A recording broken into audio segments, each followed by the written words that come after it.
a historian, and an outspoken advocate for the LGBTQ plus community. Her work gives voice to the overlooked, the silenced, and the defiant, blending personal truth with historical insight. You can learn more about her writing and activism at viviansmotherman.com. Hello again. Man, we're getting big at these things. I wrote something special for you all today. I was told to bring the thunder. Are you ready? Excellent. Here we go. Because I'm not here to whisper. And I'm not here to make you feel comfortable. I'm here because I've seen this story before and I know how it ends unless we change it. We are not at the beginning of fascism. We are in the middle. The books have already been banned.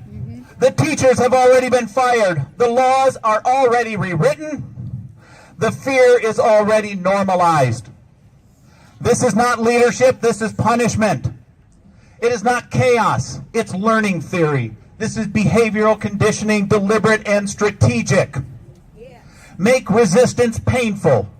Make obedience just slightly less painful.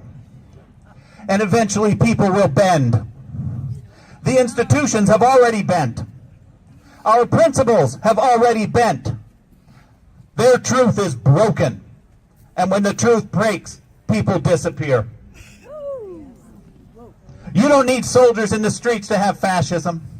You just need silence. You need compliance. You just need enough people to think it's not their problem. But I've stood where silence leads. Not so long ago, I stood in the hallowed grounds of Auschwitz-Birkenau, on the rubble of those accursed furnaces, and I felt the weight of 1,000,000 voices, ghosts. I heard them asking me, what gives you the right? Why do you get to walk out of this place when we never could? And that question has followed me, haunted me, shaped everything I've done since that day. Because I felt I owe them an answer. And today I'm going to offer one.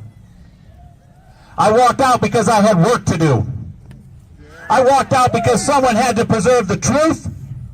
I walked out because someone had to light the flare before we fall too far. If you think it can't happen here, you're already too late. This is not the beginning of fascism. This is the middle. But the ending depends on us. I've said it before. I'm a planner, a doer, and a fighter.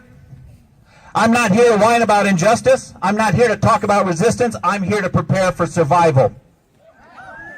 We must remain whole if we're going to overcome. Today we march. Tomorrow we adapt. We resist. We become dangerous in ways they can't track.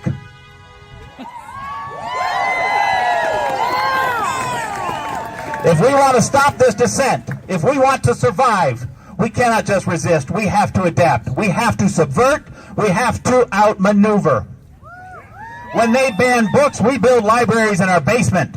We teach banned history by candlelight if we have to. When they surveil us, we go dark. We speak in playlists and memes and QR codes and flyers. We drown their propaganda in history and facts. When they weaponize eggs and the economy, we become the wrench in the machine. We leak, we delay, we reroute. We build mutual aid markets they can't monitor or tax. When they erase our identities, we flood the system with too many to track. We change names, shift pronouns, rewrite the rules. We become ungovernable by refusing to vanish. When they strip DEI from our schools, we embed those values deeper than policy. We become walking curriculum. We organize behind closed doors. We raise resistance in every bar, every bookstore, every back room. When they make it illegal to protest, we jam their culture. We mock them. We remix their slogans until they mean nothing. We use stickers, murals, poems, and noise. And when they abandon us, We come together like family.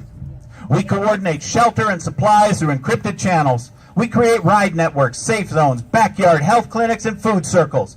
Because this isn't just resistance, it's a reckoning. Sometimes the most radical thing we can do is survive out loud. This is how we win.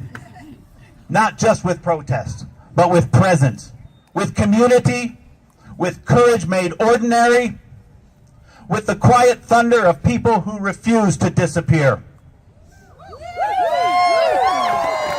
This isn't about slogans. It's not about hashtags. If they fear our truth, good. Let them fear it. Because we are still here. Because we are louder than their noise. And because we have ghosts behind us and generations ahead of us. And I intend to be worthy of both. So thank you for coming out and being a part of this.